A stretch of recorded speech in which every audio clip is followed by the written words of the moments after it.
사도신경으로 신앙 고백하시겠습니다. 전능하사 천지를 만드신 하나님 아버지를 내가 믿사오며 그 외아들 우리 주 예수 그리스도를 믿사오니 이는 성령으로 잉태하사 동정녀 마리아에게 나시고 본디오 빌라도에게 고난을 받으사 십자가에 못 박혀 죽으시고 장사한 지 사흘 만에 죽은 자 가운데서 다시 살아나시며 하늘에 오르사 전능하신 하나님 우편에 앉아 계시다가 저리로서 산 자와 죽은 자를 심판하러 오시리라. 성령을 믿사오며 거룩한 공예와 성도가 서로 교통하는 것과 죄를 사하여 주시는 것과 몸이 다시 사는 것과 영원히 사는 것을 믿사옵나이다. 아멘. 찬송가 276장입니다.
하나님의 말씀 신약성경 로마서 1장 18절에서 25절 말씀입니다.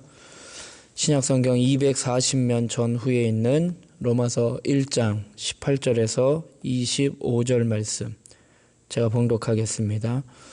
하나님의 진노가 불의로 진리를 막는 사람들의 모든 경건하지 않음과 불의에 대하여 하늘로부터 나타나나니 이는 하나님을 알만한 것이 그들 속에 보임이라. 하나님께서 이를 그들에게 보이셨느니라. 창세로부터 그의 보이지 아니하는 것들 곧 그의 영원하신 능력과 신성이 그가 만드신 만물에 분명히 보여 알려졌나니 그러므로 그들이 핑계하지 못할지니라. 하나님을 알되 하나님을 영화롭게도 아니하며 감사하지도 아니하고 오히려 그 생각이 허망하여지며 미련한 마음이 어두워졌나니 스스로 지혜 있다 하나 어리석게 되어 썩어지지 아니하는 하나님의 영광을 썩어질 사람과 새와 짐승과 기어다니는 동물 모양의 우상으로 바꾸었느니라. 그러므로 하나님께서 그들을 마음의 정욕대로 더러움에 내버려 두사 그들의 몸을 서로 욕되게 하게 하셨으니 이는 그들이 하나님의 진리를 거짓 것으로 바꾸어 피조물을 조물주보다 더 경배하고 섬김이라. 주는 곧 영원히 찬송할 이시로다. 아멘. 삶의 중심에 하나님을 모시라 라는 제목으로 말씀 나누고 기도하도록 하겠습니다. 인간의 선악과 사건 이후로 완전히 타락하게 되었습니다. 그래서 하나님과 단절되었습니다. 관계가 단절되어 에덴 동산에서 쫓겨나게 되었는데 그래서 인간의 힘으로는 결코 하나님 앞에 도달할 수 없고 하나님 앞에 의롭다함을 얻을 수 없게 되었습니다. 그래서 전적으로 하나님의 인도와 하나님의 은혜를 구하는 존재가 되었습니다. 다시 말씀드린다면 인간의 범죄가 얼마나 심각한지를 이야기를 하고 있는 것입니다. 이를 깨달은 사람은 하나님의 은혜에 감사하며 살아갑니다. 오늘 하나님의 은혜로 살기 위하여 우리가 어떻게 살아가야 하는지 말씀을 통해서 좀 살펴보기를 원합니다. 첫 번째로는 하나님을 찾으라라는 것입니다. 사도 바울은 하나님의 진노가 불의로 진리를 막는 사람들의 그 불경건과 불의에 나타난다라고 말을 하고 있습니다. 그래서 하나님을 알만한 것이 이미 사람들 속에 있음을 분명히 보여주셨는데 인간은 불의로 하나님 앞에 나아가고 있음을 이야기를 하고 있습니다. 18절에 보면 하나님의 진노가 불의로 진리를 막는 사람들의 모든 경건하지 않음과 불의에 대하여 하늘로부터 나타나나니 이는 하나님을 알만한 것이 그들 속에 보임이라 하나님께서 이를 그들에게 보이셨느니라 말씀을 하고 있습니다. 하나님께서 하나님의 그 영원한 속성, 하나님의 능력, 신성 이러한 것들을 창조 만물을 통해서 분명히 알려주셨습니다. 그래서 일반 은총, 특별 은총이라고 표현을 하는데 일반 은총은 믿는 사람이든 믿지 않는 사람이든 모든 사람들에게 베풀어 주신 하나님의 은총이에요. 그래서 하나님께서 일반 은총, 자연 만물들을 통해서 하나님이 계심을 그것을 분명하게 드러내셨다라고 말씀을 하고 있습니다. 그래서 모든 인간은 하나님을 알지 못한다라고 핑계할 수가 없게 되었습니다. 하나님이 자신을 알려주지 않았기 때문에 하나님이 우리에게 보여주시지 않았기 때문에 우리가 하나님을 알지 못합니다라고 핑계할 수 없도록 하나님께서 자연 만물들을 통해서 하나님을 보여주셨다라는 것입니다. 20절에 보면 창세로부터 그의 보이지 아니하는 것들 곧 그의 영원하신 능력과 신성이 그가 만드신 만물에 분명히 보여 알려졌나니 그러므로 그들이 핑계하지 못할지니라 말씀을 하고 있습니다.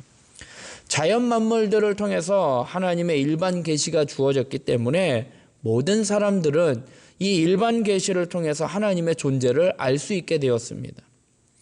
그래서 우리는 이 복음 속에 담겨져 있는 하나님의 은혜를 깨닫고 그 은혜에 감사하며 살아가야 하는데 우리가 먼저 하나님의 은혜를 깨닫기 전에 먼저 알아야 할 것은 하나님의 진노라는 것입니다.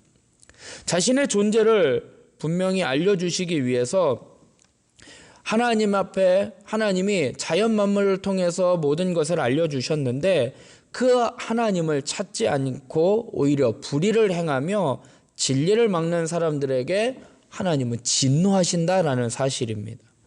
그래서 복음이 사람을 차별하지 않습니다. 복음은 모든 믿는 자에게 구원을 주시는 하나님의 능력이 됩니다라고 말씀한 것처럼 복음은 모든 믿는 자들에게 차별이 없습니다. 마찬가지로 하나님의 진노 역시 모든 사람을 차별하지 않는다라는 것입니다.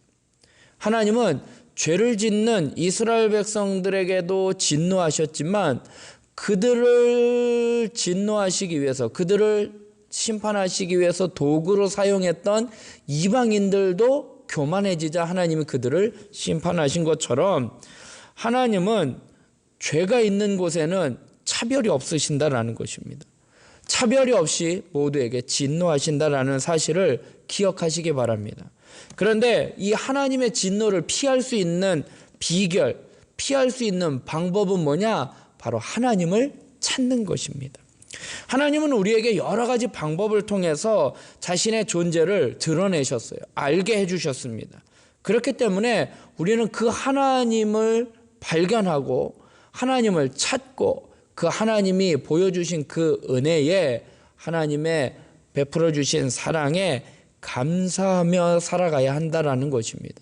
그래서 우리는 하나님의 은혜로 살기 위해서는 어떻게 해야지 되느냐? 하나님이 베풀어 주신 은혜를 찾아야 하고 그 은혜에 감사하며 살아가야 한다라는 것입니다. 사랑하는 성도 여러분, 자연 만물들을 통해서 하나님의 일반 은총을 통해서 우리에게 하나님의 존재를 드러내신 것을 우리가 찾고 발견하여 그 하나님 앞에 감사하며 살아가는 저와 여러분이 되길 주님의 이름으로 부탁드리겠습니다. 두 번째로 하나님의 은혜 가운데 살기 위해서는요, 우상 숭배에 빠지지 말아야 하는 것입니다. 사도 바울은 하나님께서 만물 속에 자신을 나타내셨어요. 그럼에도 불구하고 하나님의 백성들, 하나님이 만드신 그 인간들이 거기에 합당한 반응을 보이지 않는 사람들에 대해서 고발을 하고 있습니다. 21절부터 보면 하나님을 알되 하나님을 영화롭게도 아니하며 감사하지도 아니하고 오히려 그 생각이 허망하여지며 미련한 마음이 어두워졌나니 스스로 지혜 있다 하나 어리석게 되어 썩어지지 아니하는 하나님의 영광을 썩어질 사람과 새와 짐승과 기어다니는 동물 모양의 우상으로 바꾸었느니라 말씀을 하고 있습니다.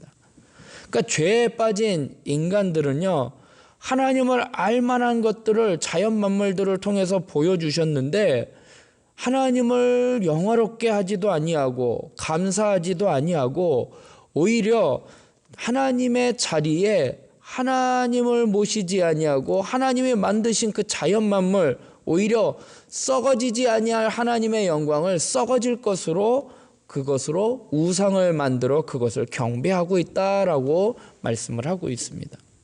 사도 바울은 이런 우상 숭배가 사람들이 하나님을 떠나 그 생각이 허망하여지고 어두워졌기 때문이다라고 말씀을 하고 있습니다. 스스로 지혜롭다라고 생각을 하지만 결국은 어리석은 일이었다라는 것입니다. 어리석음의 결과는요, 우상 숭배입니다. 우상 숭배는 썩어지지 아니할 하나님의 영광을 썩어질 것들로 바꾸는 행위입니다. 다시 말씀드린다면 하나님이 있어야 할 그 자리에 하나님이 안 계시고 다른 것으로 그 자리를 대체하는 것, 그게 바로 우상 숭배라는 것입니다. 그러면 반드시 어두움이 임하게 되고 모든 것이 썩어 멸망당하게 된다라는 것입니다. 그래서 우상 숭배라는 것은요, 어떤 우리가 생각하는 그냥 불상이나 어떤 눈에 보이는 신상을 만들어 놓고 거기 앞에서 절하는 나무 앞에서나 돌탑을 쌓아놓고 절하는 어떤 눈에 보이는 신상만이 우상 숭배가 아니라 하나님이 있어야 할 자리에 하나님이 안 계시고 다른 것이 있다면 그것이 우상 숭배라는 것입니다. 하나님을 의지하지 아니하고 돈을 의지하거나 하나님을 의지하지 아니하고 세상의 권력과 문화 이러한 것들을 쫓아간다면 그것이 바로 우상이라는 것입니다. 우리의 삶의 중심에 하나님이 계셔야 하는 것입니다. 하나님이 우리를 만드셨고 우리에게 생명을 주셨으며 매일매일 하나님의 그 은혜를 따라 살아가도록 우리에게 자연 만물들을 통해서 하나님의 계시를 분명히 보여주셨음에 우리는 그것을 깨닫고 하나님의 은혜 가운데 감사하며 살아가야 하는 것입니다. 그래서 우리의 삶의 주인으로 하나님을 모시고 하나님께만 경배해야 하는 것입니다. 하나님 앞에 깊은 감사를 드리며 하나님의 뜻을 따라 살아가야 하는 것입니다. 우리의 삶의 중심에 무엇이 자리 잡고 있는지를 정확하게 바라볼 줄 알아야 하는 것입니다. 우리의 가정에, 우리의 삶에, 우리의 모든 현장 가운데에 중심이 무엇인지, 내가 무엇을 보고 쫓아가고 무엇을 위해 살아가는지 그 중심을 바로 잡고 하나님 앞에 믿음으로 살아가는 저와 여러분이 되길 주님의 이름으로 부탁드리겠습니다. 우리의 삶은 오직 하나님 중심으로 살아가야 함을 깨닫고 우상 숭배에 빠지지 아니하고 하나님의 자리에 있는 다른 그 어떤 것들을 다 제하여 버리고 하나님만 모시고 살아가는 저와 여러분이 되길 주님의 이름으로 부탁드리겠습니다. 끝으로 하나님의 은혜로 살기 위해서는요, 하나님의 간섭을 놓치지 마시기 바랍니다. 하나님을 찾지 않는 인간, 우상을 숭배하는 인간에게는요, 반드시 심판이 있습니다. 우상 숭배 등의 그 죄가 쌓이면 어떤 순간 더 이상 돌이킬 수 없게 된다라는 것입니다. 그럴 때 하나님은 하나님의 사람들이 죄를 더하는 것을 막지 아니하시고 그냥 내버려 두신다라고 말씀을 하고 있습니다. 이게 하나님의 영광을 다른 것으로 바꿔버린 결과입니다. 이런 결과에 대해서 사도 바울은 인간이 하나님의 진리를 거짓 것으로 바꾸었기 때문에 자신의 정력대로 그냥 하나님이 살도록 그냥 내버려 두셨다라는 것입니다. 죄에 대한 하나님의 진노가 그냥 방치, 유기로 나타났다라는 것입니다. 그래서 피조물을 창조주보다 더 경배하고 섬기게 되었다라는 것입니다. 24절부터 보면 그러므로 하나님께서 그들의 마음에 정력대로 더러움에 내버려 두사 그들의 몸을 서로 욕되게 하게 하셨으니 이는 그들이 하나님의 진리를 거짓 것으로 바꾸어 피조물을 조물주보다 더 경배하고 섬김이라 주는 곧 영원히 찬송할 이시로다 말씀을 하고 있습니다. 우리가 죄에 빠지려고 할 때요, 또 이미 죄에 빠졌을 때 하나님이 간섭해 주시는 것, 그렇게 하면 안 돼 하고 책망해 주시고 심판하시는 것, 오히려 그것이 은혜임을 기억하시기 바랍니다. 하나님을 떠나 지속적으로 하나님의 은혜를 거부하는 자는요, 하나님이 더 이상 간섭하지 아니하시고 그냥 내버려 두신다라는 것입니다. 이게 우리에게 있어서는 큰 저주이고 하나님의 심판이라는 것입니다. 내버려 두는 것 자체가 이미 진노의 표현입니다.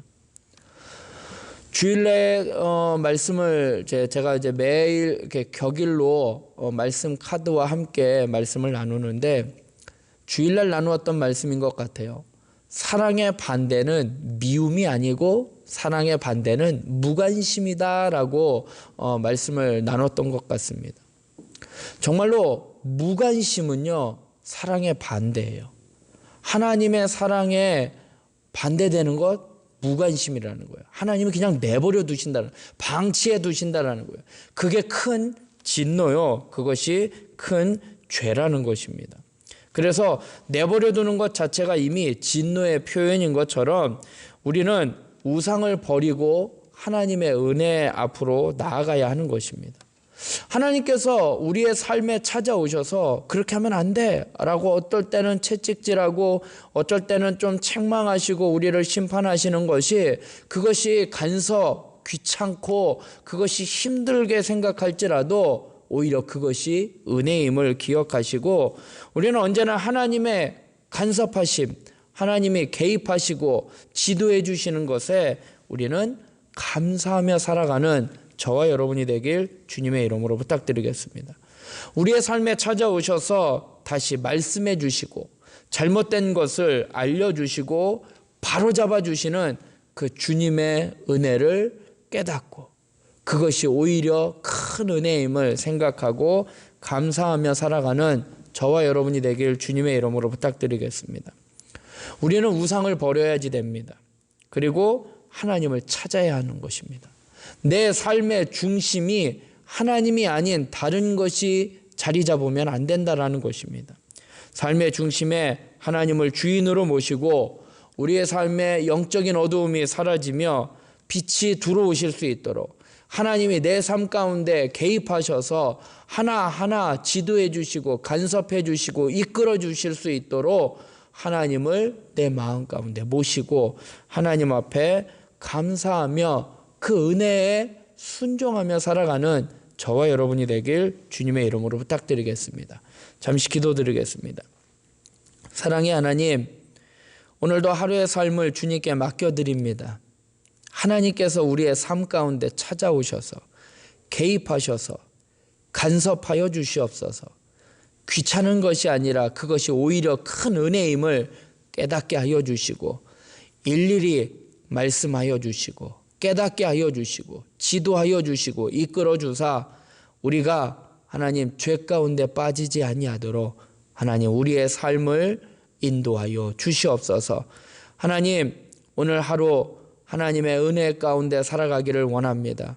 하나님께서 자연 만물을 통하여 하나님의 우리에게 보여주신 것, 하나님 우리가 그것을 찾고 발견할 수 있도록 인도하여 주시옵시고 하나님 내 삶의 중심에 다른 것을 채우는 것이 아니라 내 삶의 중심은 오직 예수 그리스도를 내 마음에 모셔 그분의 인도하심을 따라 순종하며 살아가는 우리의 삶이 되게 하여 주시옵소서.